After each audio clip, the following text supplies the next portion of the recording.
Imagine a world where betrayal runs deeper than blood, where a mother's love is punished with chains, and a prince, destined for greatness, is cast away to die. The Prince of Gorian had no time to mourn. His mother's ashes still smoked upon the pyre when thunder rolled at his gates. From the frozen north, word came of an invasion. 50,000 soldiers of the Makan horde marching to crush the weakened empire. June, the newly crowned prince, rushed through the golden halls to the throne room. There, beneath banners dimmed by grief, his father awaited him. Emperor Jinhai, frail yet proud, his eyes heavy with regret. "I could not save your mother," the old emperor whispered. "I failed her, but I will not fail you. Take this seal, my son. Rule with it, fight with it, live for the empire." With trembling hands, June knelt and accepted the imperial jade seal, the mark of true sovereignty. Tears streaked his face as he bowed deeply. "Then let my blade be the empire's breath, and my blood its shield." And so, the son who had lost everything took up his father's cause. Beneath the cold sky of Gorian, an army gathered, 20,000 men, weary yet loyal, following a prince who had risen from exile and tragedy. They marched north through snow and wind, their banners snapping like wings of vengeance. The plains of Makan became a sea of steel and screams.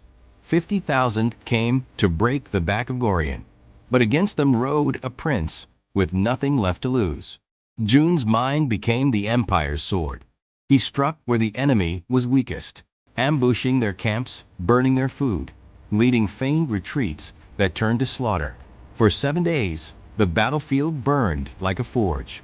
When dawn rose on the 7th, the Makan army lay broken, their banners torn and their dead uncountable. The soldiers of Gorian roared his name, June, the unbroken. But as he stood among the fallen, victory turned hollow. Far away, in the palace he called home, another battle had begun. While he fought in blood and honor, the serpent of ambition slithered from the shadows. Empress Sunhwa, cold, patient, and cunning, poisoned the emperor's cup. She imprisoned every minister loyal to the crown and placed her own son, Kyung, upon the throne. The empire June bled for was already dying. When word reached him, it came with a rider drenched in blood and dust. The man fell to his knees before him, gasping for air. "My prince," he cried, "the emperor is dead. The palace, it belongs to Sunhwa." June froze. The imperial seal trembled in his grip. Around him, the wind howled through the battlefield like laughter from the heavens. The prince had won the war of 50,000, only to lose his empire.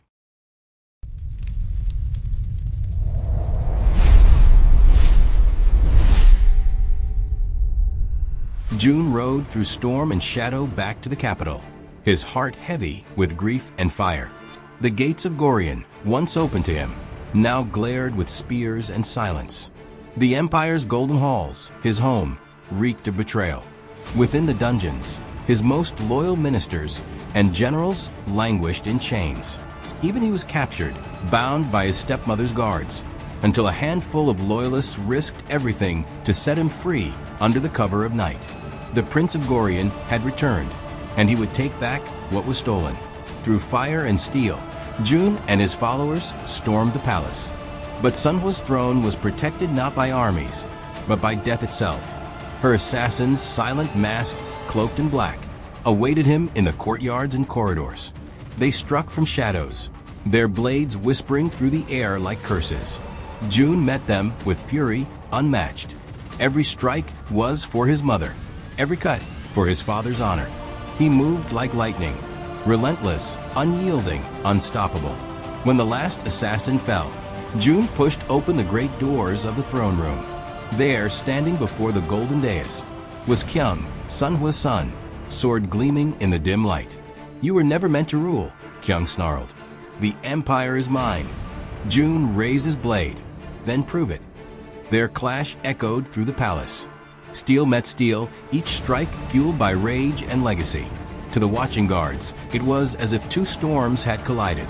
And when the final blow fell, Kyung's sword shattered against June's. June stood over him, victorious. But as he lifted his blade for the final strike, a cry pierced the silence. Sunhwa, the serpent herself, threw herself between them. Her body caught the sword meant for her son. Blood bloomed upon her robes. Her trembling hand reached toward Kyung. "My son," she whispered, her voice fading like smoke. "Live." Then she was still.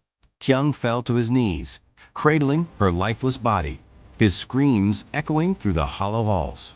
June stood above them, bloodied and broken, his blade dripping with the price of vengeance. The serpent was slain, but her son yet lived, and the Empire's fate still hung by a thread.